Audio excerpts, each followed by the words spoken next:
Muchas gracias por la invitación y me siento muy honrado por esto, para transmitir un poco de la experiencia en Brasil.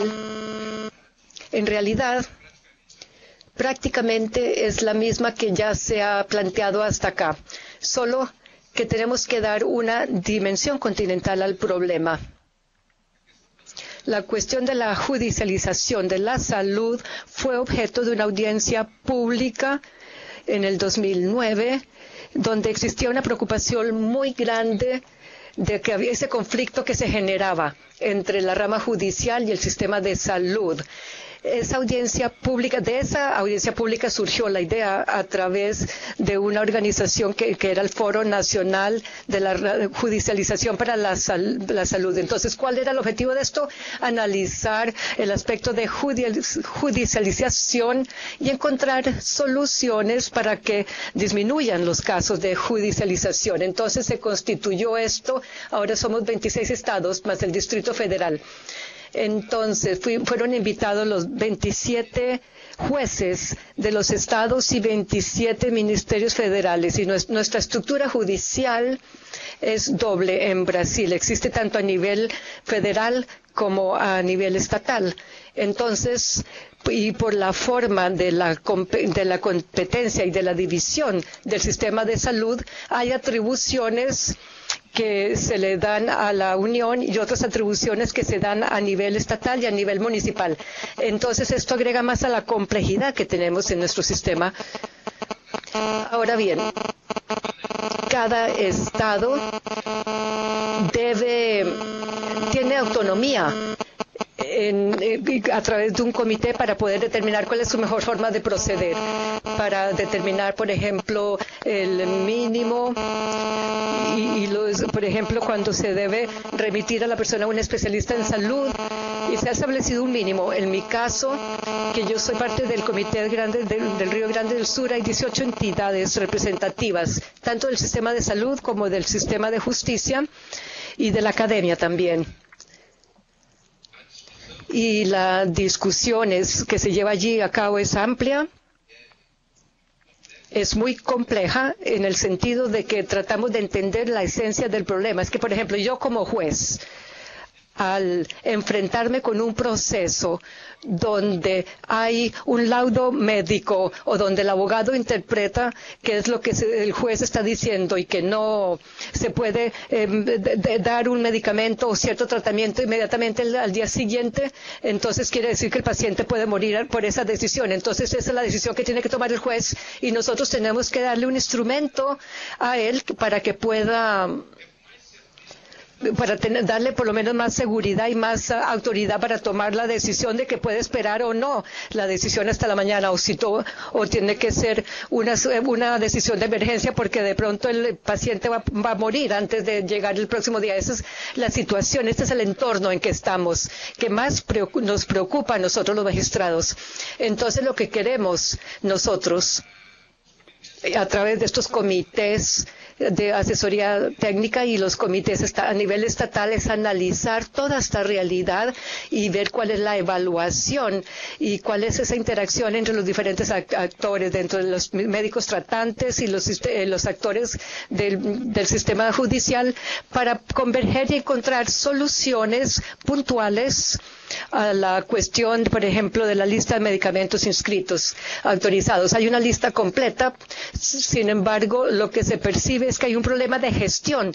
En el problema de gestionarse los recursos, no se pone a disposición el recurso. Entonces, es una cuestión de esa interlocución. Entonces, no sirve de nada, por ejemplo, de que yo tome una decisión judicial si no se realiza el trámite debido y una cosa no corresponde con lo otro. Entonces, es más fácil que yo hable directamente con el gestor público para entonces, por ejemplo, explicar o enterarme cuál es el motivo de la no disposición de ese medicamento. Entonces se da una solución administrativa. De lo contrario, y sorprendentemente, por ejemplo, hay casos en que hay municipios que no tienen los medicamentos y unos sí y otros no. Entonces se debe facilitar una decisión judicial para poder facilitar fondos de la cuenta del Estado para que se compre ese medicamento en el municipio vecino donde no existía ese medicamento. Entonces, hoy día el Estado ya ha logrado establecer ese sistema en donde Cuando existe una necesidad, ante una necesidad en un municipio de un determinado medicamento, inmediatamente se informa sobre esa necesidad, entonces los médicos y los colegas transportan el medicamento de un municipio a otro. Entonces, eso es una solución muy sencilla, muy básica de gestión, que si no existiese ese diálogo no se lograría eso. Y entonces, en cuanto a la otra complejidad que sí tenemos, y aquí sí la situación es un poco más preocupante, porque el administrador no tiene forma de proporcionar esto de forma espontánea, entonces necesita una decisión judicial para justificar el gasto.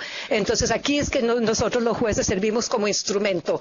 Aquí, como lo comentó aquí el colega, esa necesidad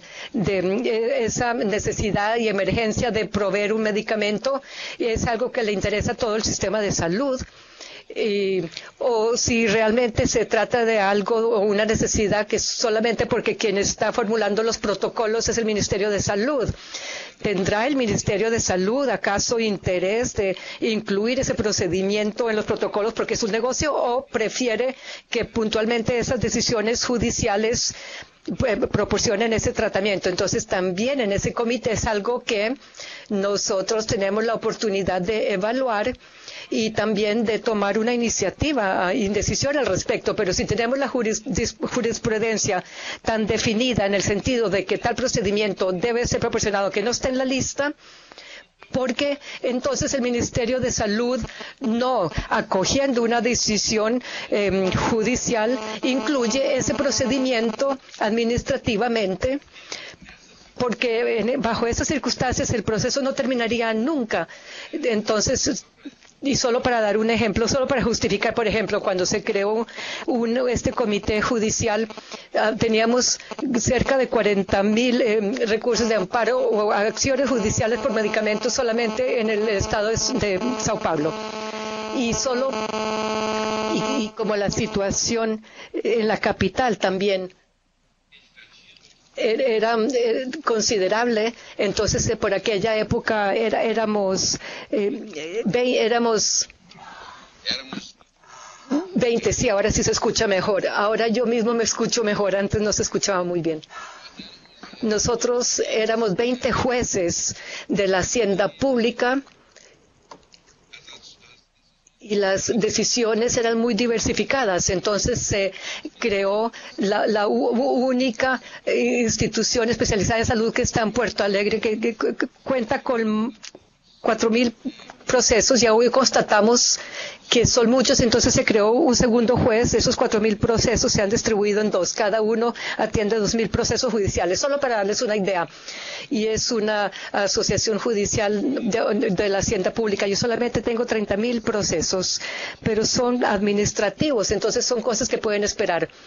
Ahora, un proceso de un medicamento no puede esperar. Mientras tanto, otra característica que lleva a nuestro comité a tener una importancia significativa es que la justicia entiende que la responsabilidad es solidaria entre todas las entes, entre todos los actores. Entonces, a nosotros dar nuestro fallo judicial bloqueando los fondos o la compra de algo no interesa con quién lo va a cumplir. Y si nosotros simplemente nos interesa que se cumpla. Y normalmente, debido a la proximidad, quien cumple es el alcalde o es el municipio, quien tiene ese ente público que está más cerca al ciudadano. Es esa entidad a quien se le hace el reclamo. Pero muchas veces el municipio está aplicando tratamiento que debería ser provisto por la Unión. Entonces tenemos esa dificultad de lograr que el sistema de justicia entienda la división jurisdiccional del sistema de justicia, y donde hay mucha complejidad de los municipios y hay una alta complejidad y responsabilidad de la Unión. Y entonces, presupuestariamente hablando, los municipios tienen la obligación a aplicar 15% de su presupuesto en salud, el Estado 10%, y la Unión Federal coordina esto generalmente y aplica lo que se aplicó el año pasado, que y el deseo y el objetivo de los gerentes estatales y federales es que la Unión aplique 10% del presupuesto a salud, que era la idea original cuando se creó el Sistema Único de Salud. Y la Unión aporta 10%, el Estado 12% y el Estado 15%. ¿Qué sucede? Que con nuestras decisiones judiciales, con los municipios ya han ultrapasado, como Río Grande del Sur, por ejemplo, han sobrepasado el 15%. Son municipios que aplican 16, 17 y hasta 30% de su presupuesto en salud. Y nuestro sistema no permite que la decisión judicial sea compensada. Entonces, en realidad, nuestra decisión judicial está perjudicando a toda la organización presupuestaria. Entonces, estas son varias características. Y ahora bien, cada estado tiene una realidad diferente. Entonces, cuando nosotros nos reunimos en el Foro Nacional, constatamos las realidades que, por ejemplo, hay coordinadores que se preocupan más por su proceso, mientras que hay estados donde realmente se tiene una visión administrativa global y sí se constata la importancia del diálogo para que todos los actores, tanto el sistema de salud como el sistema de justicia, encuentren soluciones para que la decisión judicial sea más consciente. Entonces, una de las soluciones que son colocadas y que Costa Rica tiene es la Cámara Técnica, como tenemos nosotros. Entonces, cada estado tiene una cámara técnica. Entonces, el sistema de salud es único.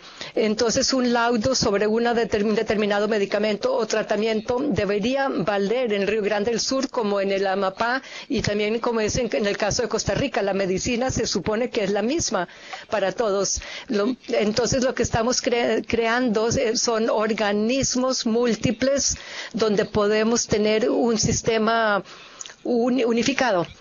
Pero para nuestra sorpresa, dentro de este diálogo nos hemos enterado que tanto el Consejo Regional, los Consejos Regionales de Medicina, como el Consejo Federal de Medicina, y así como el Ministerio de Salud, ellos tienen sus propios en sus sitios donde anuncian sus protocolos y laudos aprobando determinadas terapias. Y nosotros no estábamos, como jueces, no estábamos enterados de eso. Entonces estamos recurriendo a expertos para tomar conocimiento de algo que ya existe. Entonces, nuevamente, ese es el Foro Nacional que tiene presente esa ventaja de consolidar y de aportar todas esas soluciones. Debo decirles, además, que como magistrado es muy angustiante esa cuestión de la vida o muerte. Nuestra sociedad, no enfrenta bien este tema de la muerte. Entonces nosotros cuestionamos, por ejemplo, si se justifica usar $100,000 en un tratamiento para la vida de un ciudadano o dos de cáncer que se le va a dar tal vez una semana más de vida. ¿Se justifica el gasto del dinero público para eso? Si es el sector privado, si son gastos privado, no hay ningún problema. Puede hacer una infusión de transfusión de sangre y eso no se cuestiona cuando son fondos privados, pero no sé si me estoy pasando del tiempo. Pero tenemos también la complejidad que tenemos paralelo al sistema de salud gratuito. Tenemos un sistema complementario que son los planes de salud, y este no atiende la baja complejidad y no atiende la alta complejidad. Entonces, normalmente, cuando llega al final del contrato del plan de salud, aquellos ciudadanos migran al sistema de salud hacia otro, y el administrador a veces no está de acuerdo con esto. Más bien considera que deben reiniciar y entrar por la puerta de entrada al costo de salud. Entonces hay una incongruencia en nuestro sistema de salud de que de alguna forma debería ser solucionada. Y así, solo para dejarle un ejemplo y terminando aquí, con esto concluyo, que esto causa gran complejidad para nosotros, de que un ciudadano que paga un plan de salud durante muchos años, cuando enfrenta una enfermedad de gravedad y después de haber trabajado muchos años de vida, llega al hospital o llega a un puesto de salud y no hay una vacante para que se la atienda, pero aquel muchacho joven que anda en una motocicleta exageradamente y tiene un accidente, inmediatamente lo reciben con todo el tratamiento, prótesis o todo lo que necesite. Entonces también es una incongruencia del sistema. Y ahora quedó abierto al diálogo porque es muy importante nuestro encuentro acá. Yo no estaba enterado de esto, recién me enteré de este diálogo cuando fui a la reunión de Buenos Aires por invitación del Banco Mundial a través de Roberto, quien estuvo allí y quien nos hizo conocer estos trabajos tan importantes, y quedo a la disposición de ustedes para cualquier comentario.